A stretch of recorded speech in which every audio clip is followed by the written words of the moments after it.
I really enjoyed doing those Star Wars Shatterpoint figures a little while ago, and had a hankering to do some more.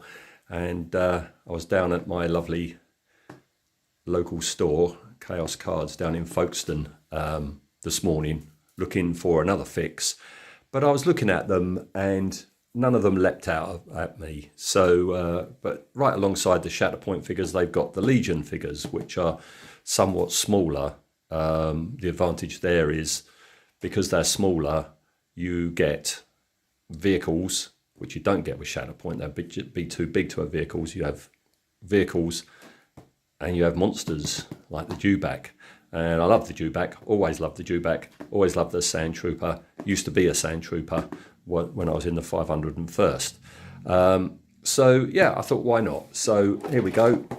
I just like Shatterpoint, I have never played the game, wouldn't know how to, don't know what any of this stuff is, but I'm going to keep it because me and my friends, we go down to Chaos Cards and we rent a table and we play all sorts of games, be it Magic the Gathering or Warhammer. And yeah, we've just been doing the Aliens board game, and it'll be good this year if I can start getting into Legion and Shatterpoint. So I'll be approaching them about that. So this is the miniature. I've no idea. I've never seen one of these in the flesh, stroke plastic, but that's what he looks like. And you get options.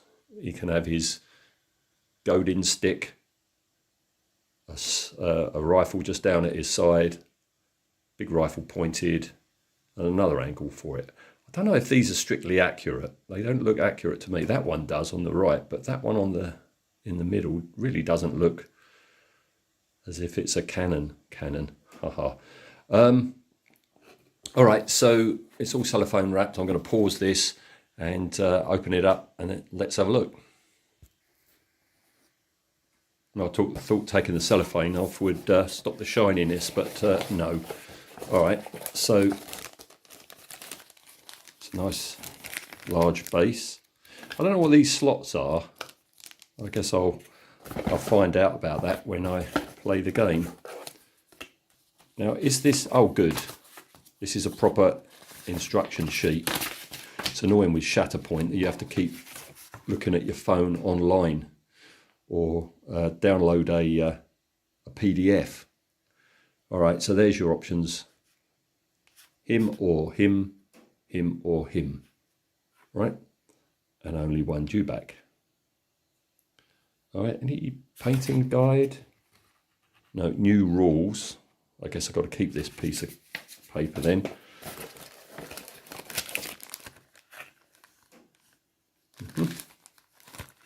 As I say, no idea how any of this works. Oh, it's a T21 blaster rifle for a Dewback rider only. Oh, is that, did the Dewback rider have a different gun to the regular Sandtroopers? And, oh blimey. Yeah, I said it was small.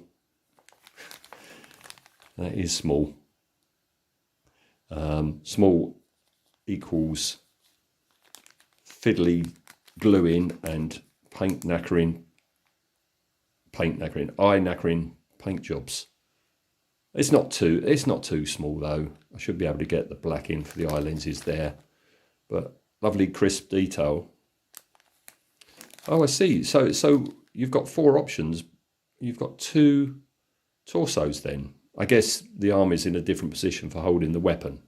I don't know. I will investigate.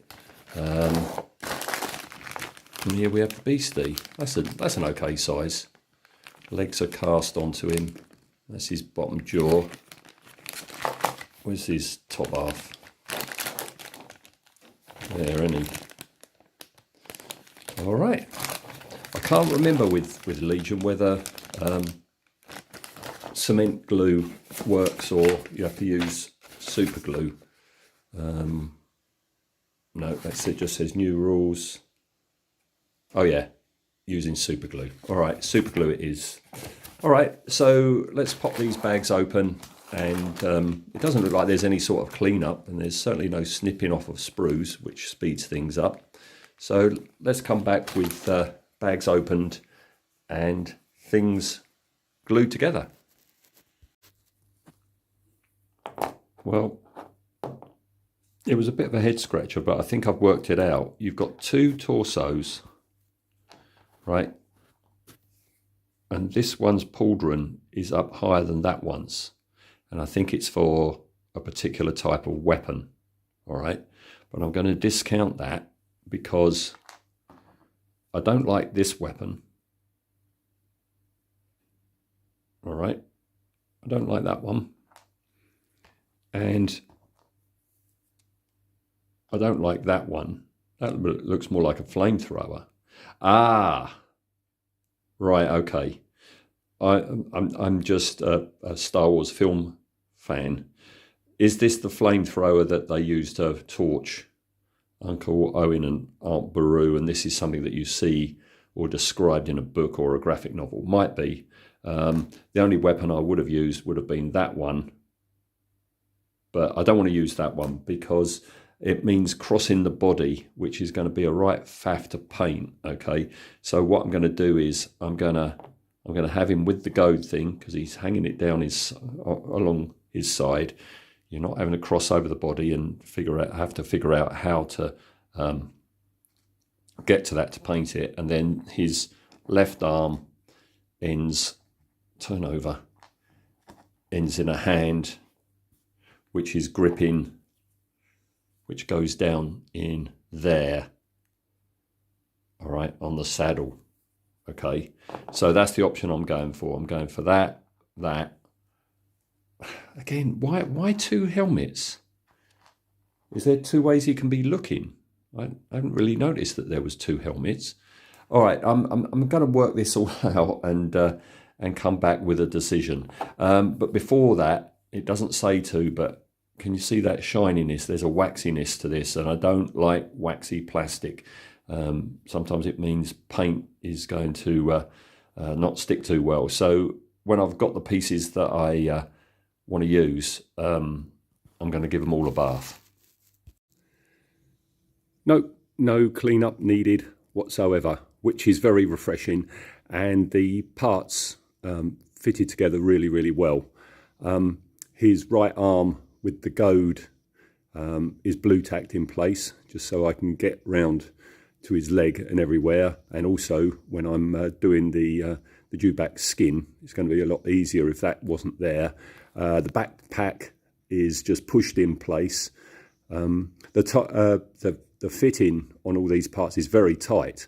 So I've just pushed the backpack on because I'm going to paint that separately. I've just pushed the head on because the neck seal is going to be a lot easier to do without the helmet there. Same as the pauldron as well. And his head is just pushed into place. Look how snug a fit that is.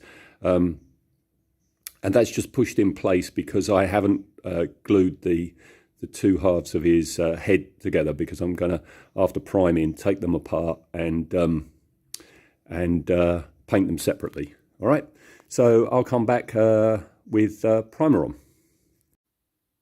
So I've based him in white primer because that's going to be a lot easier for the armour, and I'm going to be using Games Workshop contrast paints for the green of the Dewback, and they're going to go on a lot easier over white than anything else. So next step is take this arm off and paint that and the armour separately. Take the head out, open that jaw up and paint the inside of the mouth. So I will return once I've done both of those. Okay, so picked out the armour in a base white, and then highlighted it in white scar, which is the brightest white that Games Workshop do. And then I've washed it all down with Nuln Oil, and I'm just dry brushing back up.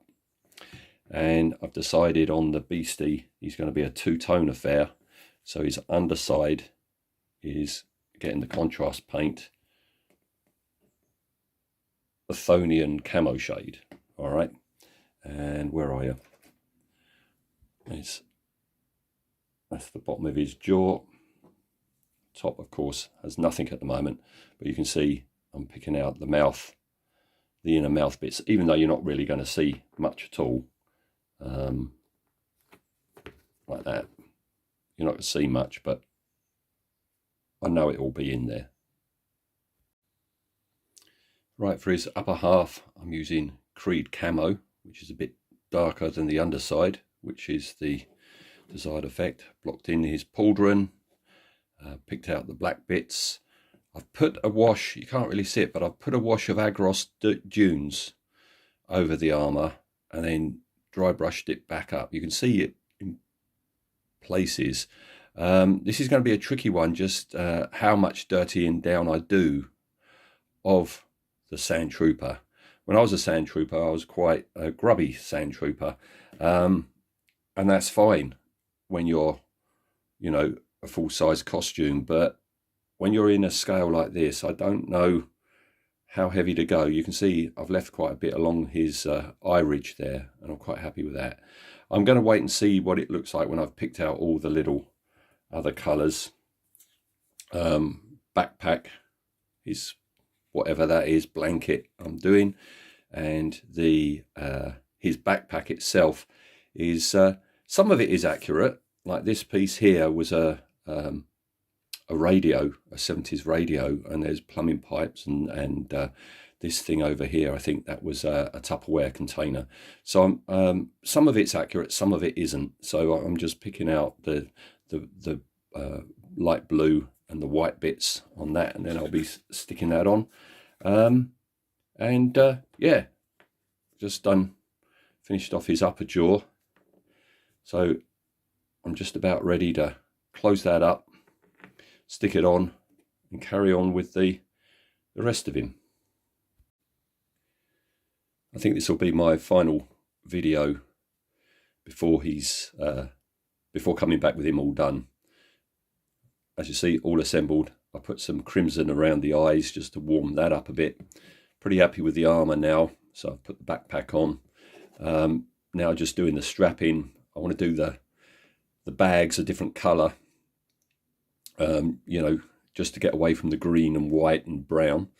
All right. It's bothering me somewhat that he doesn't come with a base, which is very unusual, and especially if I was to play the game and you've got figures alongside him, he's going to be shorter than he should be because they'll be on a base and he isn't. So I'm going to look to see if I've got a Games Workshop base I can stick him on.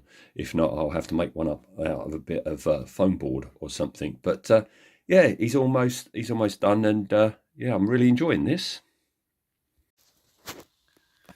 So there we are, all done. I completely forgotten, and it wasn't until I went to throw the box away and just looked inside, because something was rattling. I'd forgotten that it does come with a base.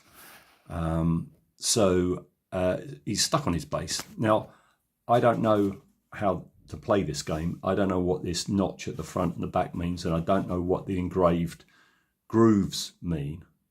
And because of that, I haven't put any scatter material or terrain material on him. So there we go, that's him all done.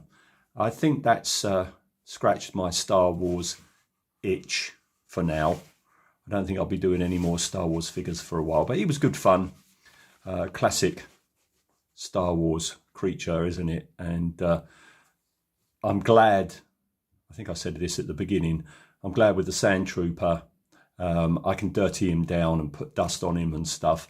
I can't think about anything more dull than having to paint like 4 or 5 regular stormtroopers in their pristine white outfits and get all the black right. Because if I cock anything up on this, I can just put a bit of grime over it. You can't do that with the regular stormtroopers. That's why when I was a Sandtrooper for the 501st, if you get a bit scuffed, you get a dent or something like that, a scratch or whatever, hey, it's wear and tear.